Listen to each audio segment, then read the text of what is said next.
ओम नमो भगवते वासुदेवाय नमः। ओम नमो भगवते वासुदेवाय नमः। ओम नमो भगवते वासुदेवाय नमः। देवियों एवं सज्जनों, गोस्वामी तुलसीदास जी महाराज द्वारा रचित श्री रामचरितमानस के कतिपय व्यवहारिक प्रसंगों पर अपना मंतव्य प्रस्तुत करने हेतु आपके समक्ष समुपस्थित हूं। श्री रामचरितमानस के अलौकिक मोतियों में से कतिपय मोतियों का चयन कर उन पर अपनी इस अल्प बुद्धि से मंतव्य प्रस्तुत करने का यत्न करता हूं। धर्म एक जीवन पद्धति है। दुनिया में जितने भी धर्म हैं, वह सभी धर्म मानव मात्र के लिए जीवन जीने की कला से परिचित कराते हैं। हमारा सनातन धर्म आदि है, अनादि है और अनंत है। यह सृष्टि के उद्भव काल से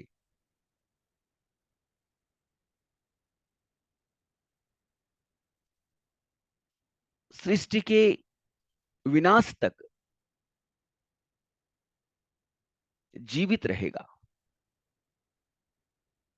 समस्त धर्मों की उत्पत्ति का मूल हमारा सनातन धर्म संपूर्ण विश्व को मानवता की शिक्षा देता है।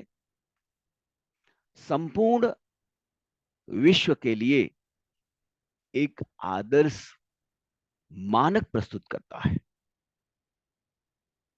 गोस्वामी जी महाराज ने इस अद्भुत ग्रंथ श्री रामचरितमानस के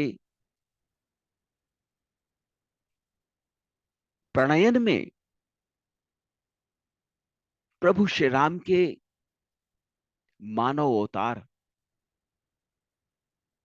का जिस प्रकार निरूपण किया है, जिस प्रकार प्रस्तुति प्रदान की है, वह भूतकाल में ना तो कभी हुई है और ना भविष्य में होने की संभावना है।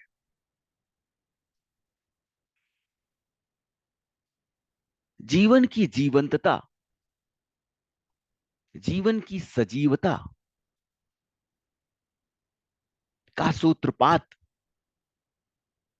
श्री रामचरितमानस के अध्ययन, अध्यापन व अनुश्रवण से ही संभव हो सकता है।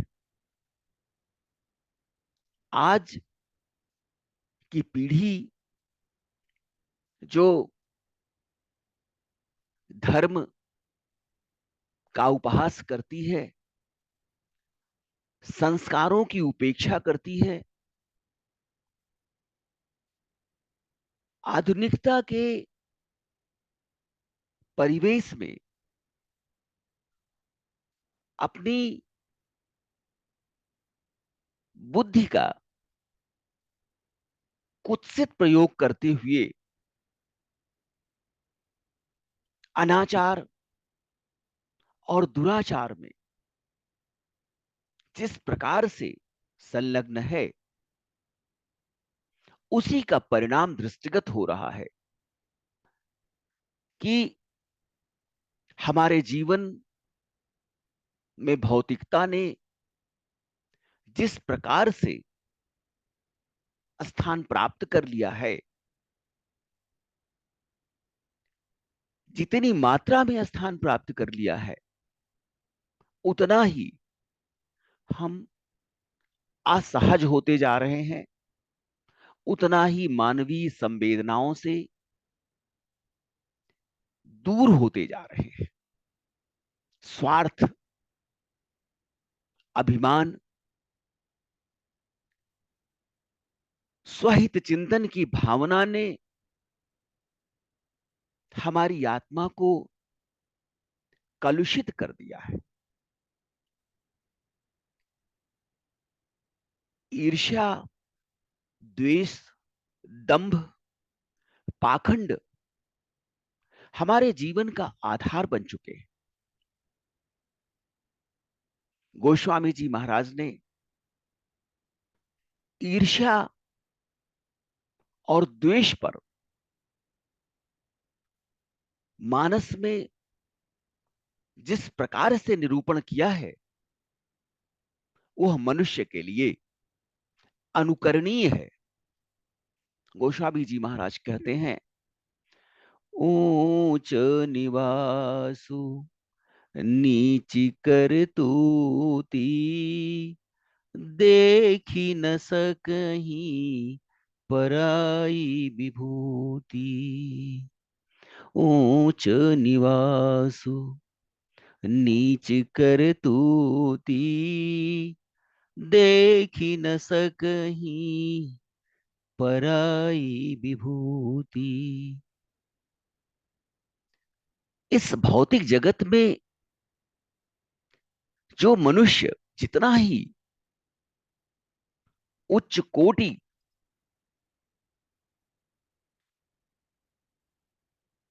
के रहन सहन में रहता है, जितनी ही उच्च कोटि की भौतिकता के सुख साधन अपने सन्निकट संजोए हुए है और दिन रात उसी में संलग्न है, उतना ही वह मनुष्य असहज है, अशांत है और दुखी है।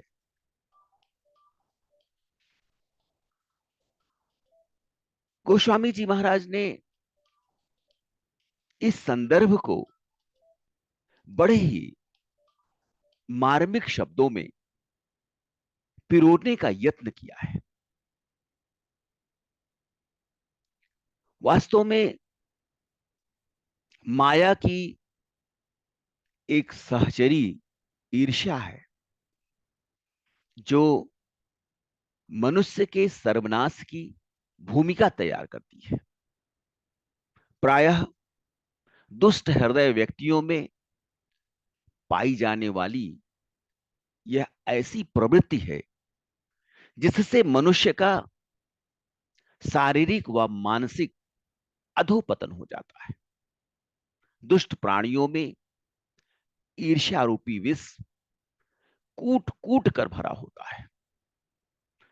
जब वह किसी की बराबरी करने में उससे आगे निकलने का श्रम रहित यत्न करते हैं, तो उनमें ईर्ष्या रूपी मनोविकार का उदय हो जाता है और दुष्ट मनुष्य अपनी ईर्ष्यात्मक प्रवृत्ति के कारण दूसरों को नुकसान पहुंचाने का कुचक्र रचने लगता है। इससे दूसरों का उतना अहित नहीं होता जितना स्वयं ईर्ष्या करने वाले का। ईर्ष्यालु प्रवृत्ति के लोगों को दूसरों से ईर्ष्या करने के लिए किसी विशेष कारण की आवश्यकता नहीं होती, वह अकारण ही ईर्ष्या रूपी मनोविकार अपने मन में पाल लेते हैं। दुष्ट व्यक्ति अपनी ईर्ष्यात्मक प्रवृत्ति के कारण सदैव दूसरों को नुकसान पहुंचाने का यत्न करता है।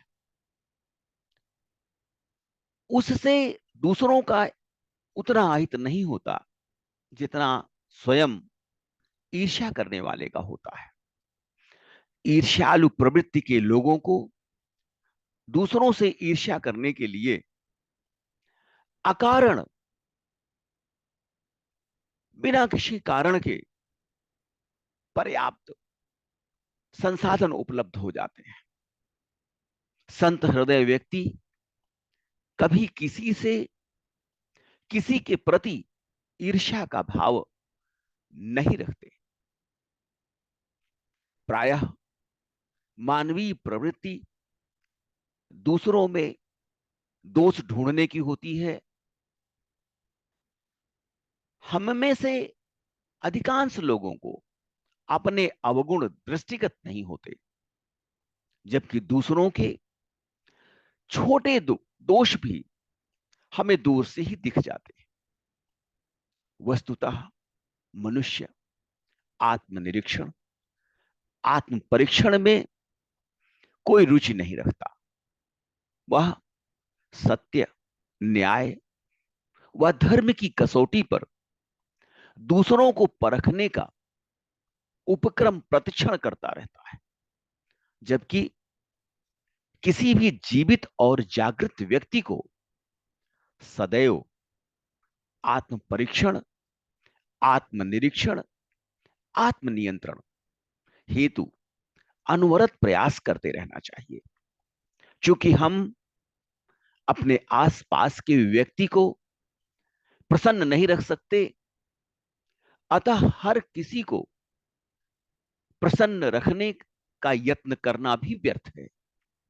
हम प्रयास करके भी दूसरों की सोच को सहजता पूर्वक परिवर्तित नहीं कर सकते, किंतु अपने आचरण, अपने व्यवहार, अपनी विनम्रता, सेवा भाव एवं परोपकार के माध्यम से उनके हृदय में सकारात्मक चिंतन अवश्य विकसित कर सकते हैं। ईर्ष्या करने वाले व्यक्ति चाहे कितने उच्च पद पर आसीन हो, उनके सदा सर्वदा प्रवृत्ति निम्न कोटि की होती है और वह कभी भी किसी के उपकार का, किसी के हित का चिंतन अपनी मनाही स्थिति में ला ही नहीं सकते हैं।